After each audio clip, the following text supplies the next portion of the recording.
Saúde. Jovem Pan Saúde no ar, mais uma semana, mais um tema para esclarecer orientações importantes para que você cuide melhor da sua saúde e da saúde daqueles de quem você ama, que você se preocupa, não é? Cuidar da nossa saúde é super importante. Semanalmente a gente vem trazendo informações sobre diversos temas. E já há algum tempo tem essas campanhas de conscientização e de prevenção, né, coloridas, vamos colocar assim, cada mês uma cor, uma temática, e essa temática traz informações, orientações, esclarecimentos importantes para todos nós a respeito de algumas doenças que devem estar no nosso radar o tempo todo, porque são motivo de preocupação. Parte delas, se identificada com bastante antecedência, lá no início, tem um índice altíssimo de cura. E é justamente sobre isso que essas campanhas tratam. É o caso, por exemplo, do Dezembro Laranja, que fala sobre o câncer de pele. Uma doença bastante comum, são pelo menos aí 180 mil novos casos registrados ao ano, e que, quando identificada no início, traz aí uma taxa de 90% de chance de cura. É por isso que nós precisamos ficar atentos. Nós vamos falar sobre o câncer de pele, vamos falar sobre prevenção, dicas importantes para você que nos acompanha. E aí, claro, não estou sozinho nessa, como sempre, dois convidados que vão esmiuçar o tema, trazer muito esclarecimento e muita informação para você que nos acompanha. Dr. José Roberto Fraga Filho, diretor clínico da Clínica Dermágenos, e doutor Elimar Gomes, coordenador nacional do Dezembro Laranja, uma campanha do câncer de pele da Sociedade Brasileira de Dermatologia. Doutor Zé Roberto, doutor Elimar, muito obrigado por estarem aqui com a gente hoje. É um prazer recebê-los para falar sobre um tema tão importante que passa, assim, batido, né, na maior parte das pessoas. Boa tarde, é um prazer estar aqui com vocês.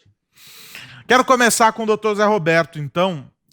A gente fala sobre a necessidade de prevenção e ficar atento. Fala uma doença que tem essa taxa alta, aí, 180 mil casos ao ano. A gente tem que ficar atento ao câncer de pele. E quais são os sinais de que nós devemos procurar um médico para investigar? A gente costuma falar sobre aquelas manchinhas que surgem na pele. Tem alguns sinais mais evidentes. O que a gente tem que observar? Qual é o sinal de alerta? O sinal de alerta, principalmente, são dois. Alguma feridinha que não cicatriza, que vai e volta, ou um aparecimento de uma pinta de forma abrupta.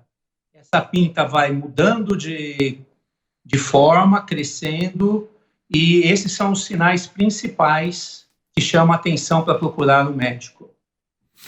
Doutor Elimar, e aí a pergunta é a seguinte, né? A Sociedade Brasileira de Dermatologia já trata desse assunto há bastante tempo. A gente sabe que existe um olhar muito atento para essa campanha de conscientização. E aí vocês, há alguns anos atrás, embarcaram nessa onda aí do calendário colorido, né? Que é muito legal porque a gente acaba lembrando da cor e, de uma maneira muito fácil, associa também ao momento de cuidado, num estímulo para que as pessoas procurem os médicos, procurem o aconselhamento profissional para entender e saber, eventualmente, se antecipar a qualquer questão.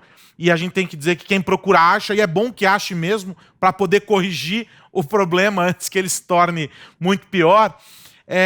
Como é que tem sido para vocês, que organizam, enfim, esse movimento, essa mobilização, a evolução dele ao longo dos anos em termos de conscientização da população? A gente sabe que o câncer é um tabu, que é uma palavrinha que traz um peso, uma carga muito grande, mas que veio mudando ao longo do tempo, graças a campanhas como essa de conscientização e as pessoas entendendo que é possível buscar cura, que é possível a qualidade de vida durante o tratamento, isso para diversos tipos da doença, né? No caso do câncer de pele, como é que é a jornada até aqui?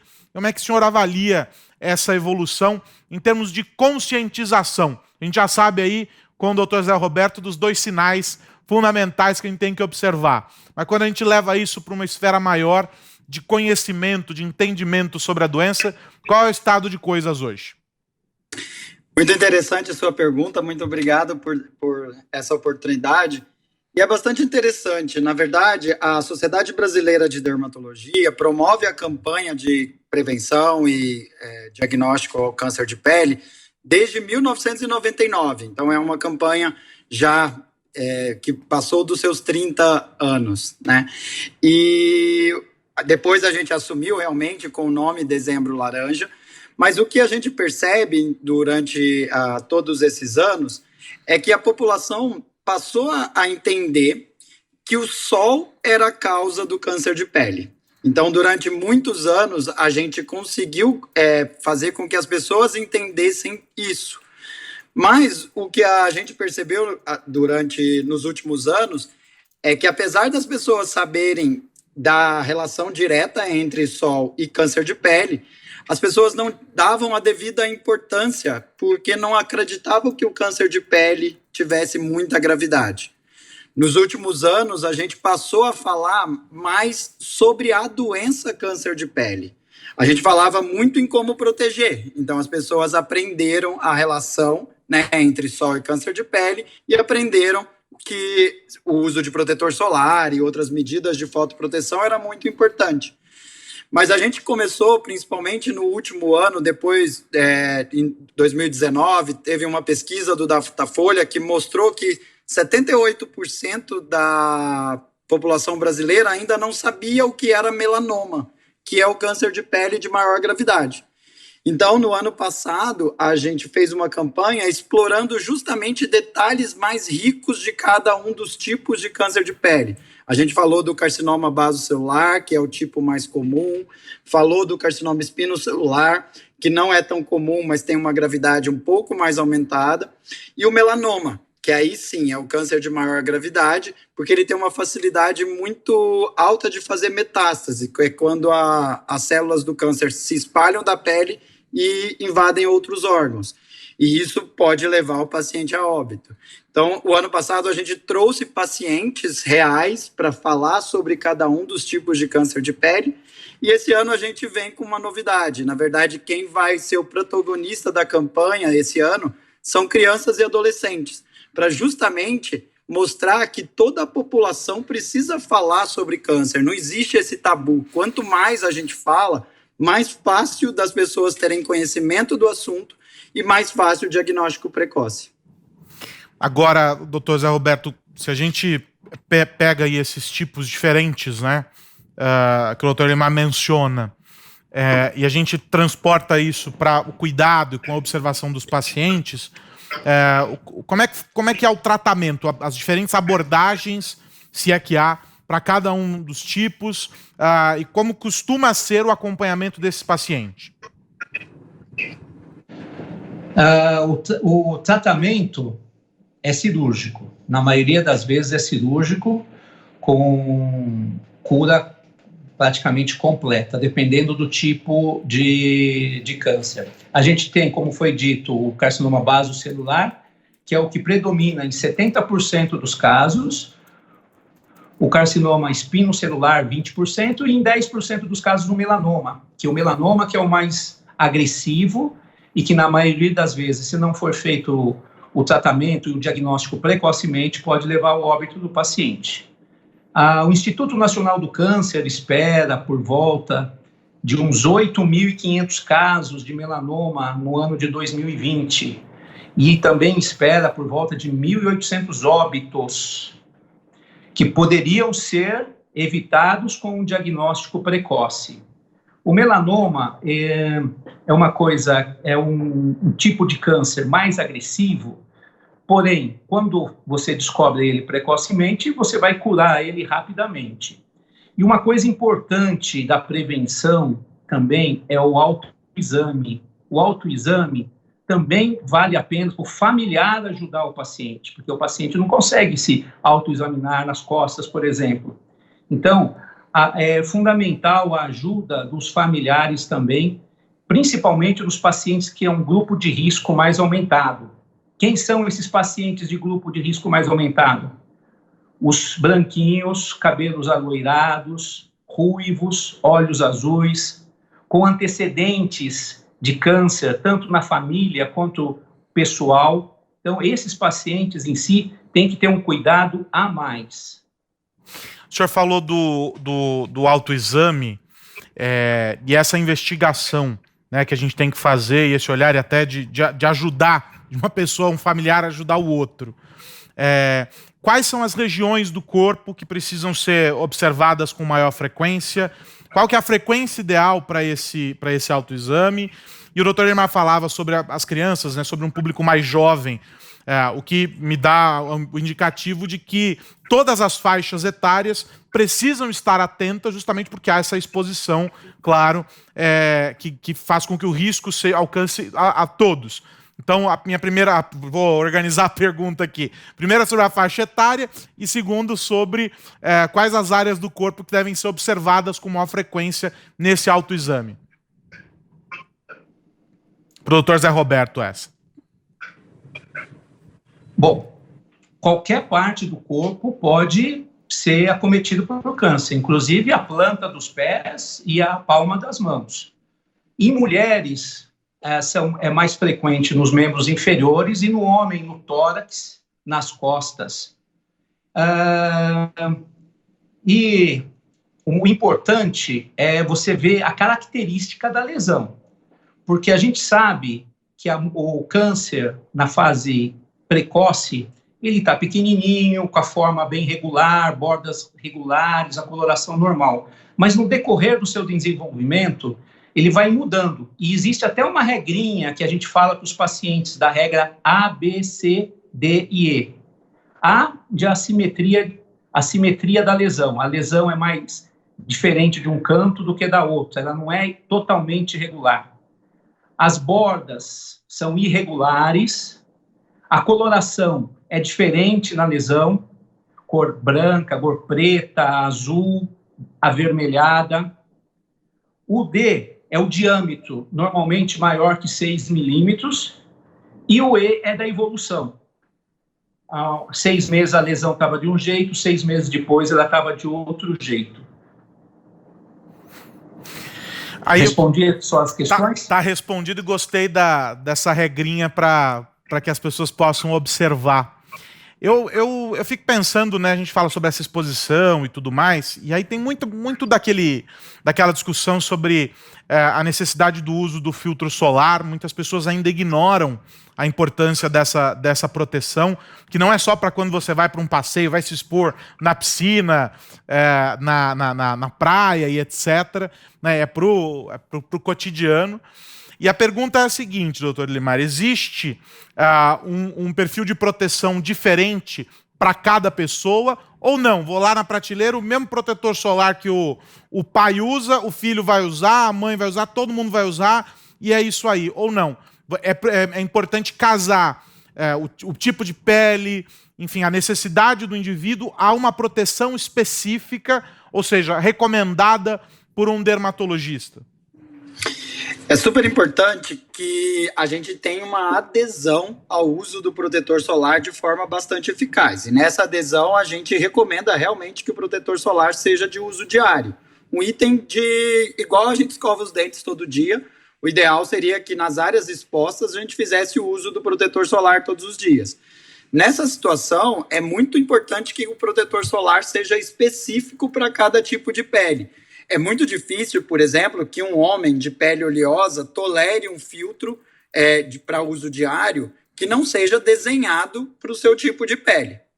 Então, para esse protetor de uso diário, realmente a gente vai ter que avaliar tipo de pele, padrão de coloração da pele. A regra básica é que a gente use sempre um filtro acima do fator de proteção 30. Mas essas detalhes em relação a cada tipo de pele realmente precisam ser pensados na fotoproteção diária. Isso é um pouco diferente se a gente está falando de uma exposição intermitente, né? Um período que a gente vai para a piscina ou a gente vai para a praia.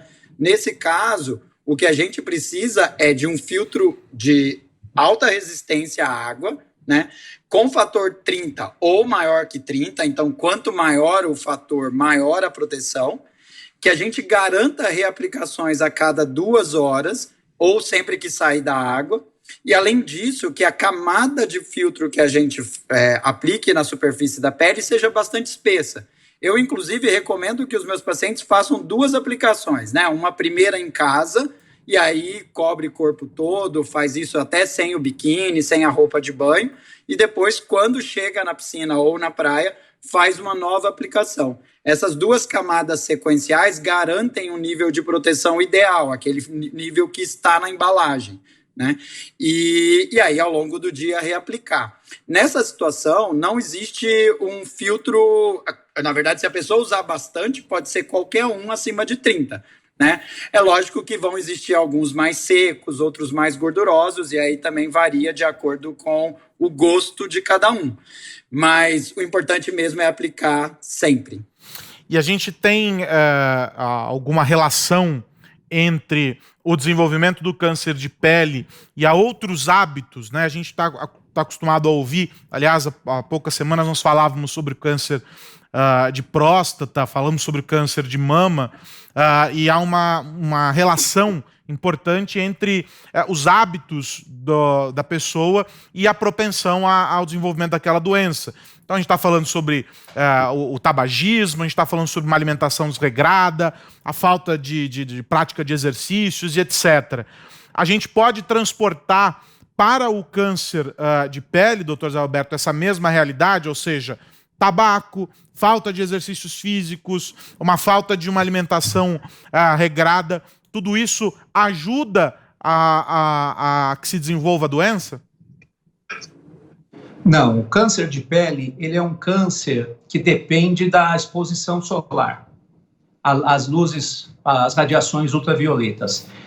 E conforme você vai tomando sol no decorrer da sua vida, isso é uma dose cumulativa. Outra coisa, acho que é o que você quer falar, uma outra coisa que poderia desenvolver o câncer de pele são as câmeras de bronzeamento. Isso sim pode desencadear, porque é uma radiação maléfica para a pele, apesar de ser bem difundido aqui no nosso país. Mas a gente não está necessariamente fazendo essa associação, porque em alguns casos de câncer se faz associação com o tabagismo, por exemplo. Nesse caso, não necessariamente, é isso? Não, a gente sabe que os pacientes imunossuprimidos, esses têm uma chance maior de ter câncer de pele. Tá. Mas com relação à alimentação, não. Tá. O doutor Elimar ia dizer algo a respeito? Eu ia dizer justamente em relação aos imunossuprimidos, né, quer seja transplantados ou por alguma doença que determinem uma imunossupressão. Mas, por outro lado, também a gente sabe que os hábitos de vida, eles podem estar relacionados a um pior prognóstico de todos os tipos de câncer. Tá. Então, na prática, no câncer de pele, isso não determinaria o tabagismo, a obesidade e as outras comorbidades, não determinaria o aparecimento da lesão. Mas essas pessoas poderiam ter uma evolução desse câncer um pouco pior do que uma pessoa com hábitos de vida saudável. Agora, o doutor Zé Alberto citou essas câmaras de bronzeamento, né, o bronzeamento artificial. Há que se ter preocupação também com a iluminação interna, por exemplo, quem está em escritório. Nós aqui, por exemplo, temos uma quantidade de iluminação aqui enorme dentro do estúdio. Então, é uma exposição também que não é natural, não é o normal, não é a regra normal. As pessoas também devem ter essa mesma preocupação com iluminação em escritórios, dentro de casa? Não, a luz visível, isso a gente chama de luz visível, né? A claridade, ela não tem relação com o desenvolvimento do câncer de pele. Além disso, a energia que essas lâmpadas dão, né, que a gente recebe, é uma energia baixa. Não tem a ver com câncer de pele, mas a luz visível ela tem uma relação com os distúrbios de pigmentação, então com a alteração da cor da pele. Existe uma doença que não é câncer de pele, mas é um melasma, que acomete muito mais frequentemente as mulheres, que sim, podem ser agravadas pela luz visível. Mas, de novo, é muito mais agravado pela luz visível de origem solar, né, com alta intensidade, do que a luz ambiente ou dos aparelhos como celular e desktop, etc.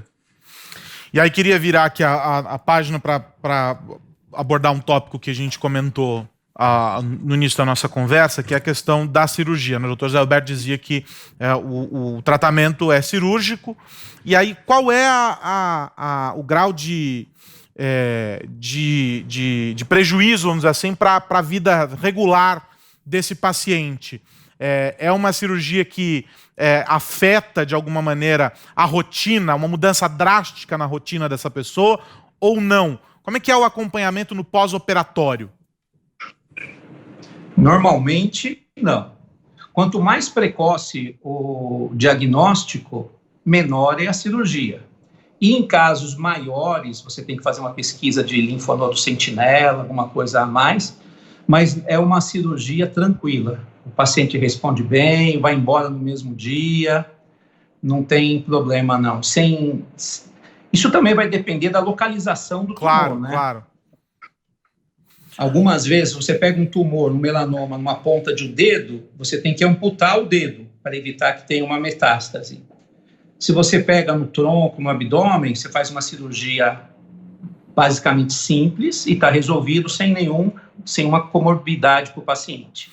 Mas não significa que, uma vez feita a cirurgia, que o acompanhamento, que a atenção que esse paciente deu, por exemplo, fazendo o autoexame, deva desaparecer, ou seja, é um cuidado para toda a vida, né? Ele vai ter acompanhamento médico por algum tempo, viu? Uns 2, 3 anos, só para depois ele ter uma alta. E dependendo do estadiamento, nem alta ele tem, ele vai ter um controle semestral para sempre. Diga, doutor Elimar. Tem alguns pontos importantes em relação ao tratamento do câncer de pele que eu gostaria de reforçar. A gente tem que separar 2 grupos, né? Os carcinomas, o carcinoma basocelular e o espinocelular, e o melanoma. No tratamento dos carcinomas, o mais importante da cirurgia é garantir que o tumor tenha sido removido por completo e que as margens de segurança estejam totalmente livres. Então, aonde você removeu aquele tumor, você garantir que ele foi removido por completo. É isso que determina os maiores índices de cura. Existem diversas técnicas que são realizadas durante a cirurgia para que isso seja garantido para o paciente desde a primeira abordagem, mas esse é o ponto crucial. Depois disso, o paciente vai entrar em acompanhamento. Do outro lado, a gente tem o melanoma. A primeira abordagem do melanoma é uma cirurgia só para remover o tumor, para que a gente faça o que a gente chama de microestadiamento, que é avaliar qual a profundidade do melanoma na pele daquela região. Essa profundidade, os médicos chamam de espessura de Breslow. Isso vai determinar todo o prognóstico e o tratamento do paciente aí para frente. E como o doutor Fraga disse, alguns pacientes têm necessidade de fazer uma pesquisa de linfonodo sentinela, que seria saber se o melanoma já teria saído da pele e invadido algum gânglio. E hoje, na presença da invasão de algum gânglio, a gente já tem indicação para realizar um tratamento que chama terapia adjuvante, que seria receber uma imunoterapia ou uma terapia-alvo por via sistêmica, né, ou injetável, ou por via oral, para garantir uma redução de risco de que aquele tumor volte. Isso a gente está falando de melanoma. Né? Então, é muito importante que todo mundo tenha a consciência da dificuldade aí de tratar o melanoma e cada uma das necessidades das suas etapas, pois isso faz muita diferença nas chances de cura de cada paciente. E aí, a gente também recomenda que ele mantenha um acompanhamento contínuo, até porque, por exemplo, os pacientes que já tiveram melanoma têm um risco aumentado de desenvolver uma segunda lesão de melanoma. Então, nesse caso, a gente realmente, para melanoma, recomenda que o acompanhamento seja para o resto da vida. Legal. Bom, preciso caminhar para o final aqui com vocês e quero tocar num ponto que está aí no eixo da campanha desse ano, doutor Elimar, que é essa questão de que o hábito e a conscientização, né, sobre o cuidado, a necessidade de cuidado, se desenvolvem desde muito cedo. Ou seja, é a relação que o pai e a mãe vão ter com os cuidados que a criança vai adotar também para a vida dela, que ela vai levar para sempre. queria falar um pouco desse cuidado com as crianças, especialmente, né? Tem sempre aquela história do horário ideal para sair e dar um passeio, tomar o sol e etc.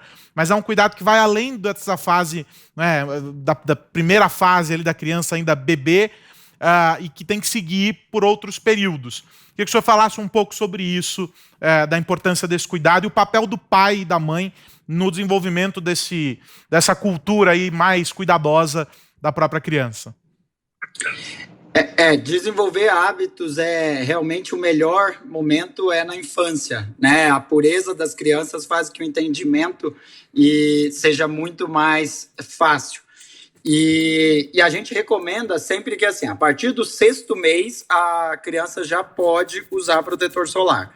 Né? É importante falar sobre aqueles hábitos que eu citei, né? Do uso do protetor diário nas áreas expostas, da necessidade de reaplicação durante aqueles dias de maior exposição, de evitar a exposição solar entre as 9 e as 15 horas, que é o pico de radiação ultravioleta B, que é a radiação que faz a queimadura solar e está mais relacionada ao desenvolvimento do câncer de pele. Né? E, além disso, usar chapéu, usar óculos. As roupas com proteção UV hoje são uma opção muito interessante, porque também reduz a necessidade de reaplicação de protetor solar, se você estiver protegido com a roupa UV. Né? Tentar caminhar pela sombra. Né? Então, sempre a gente tem diversas medidas de redução de exposição ao sol, que, se a gente for apresentando isso desde a infância, a gente com certeza vai desenvolver esse hábito diário no adulto. E o outro ponto importante é que a gente tem estudos que mostram que a maioria da radiação que a gente recebe durante a vida realmente é na infância e adolescência, né, quando a gente fica muito mais tempo exposto. E os episódios de queimadura solar na infância, eles estão diretamente relacionados ao aumento do risco de desenvolver melanoma na idade adulta. Então, isso vale muito a pena ser pensado. Doutor Zé Roberto, para fechar, queria que o senhor deixasse aqui um recado para quem nos acompanha a respeito da importância e do cuidado com o câncer de pele.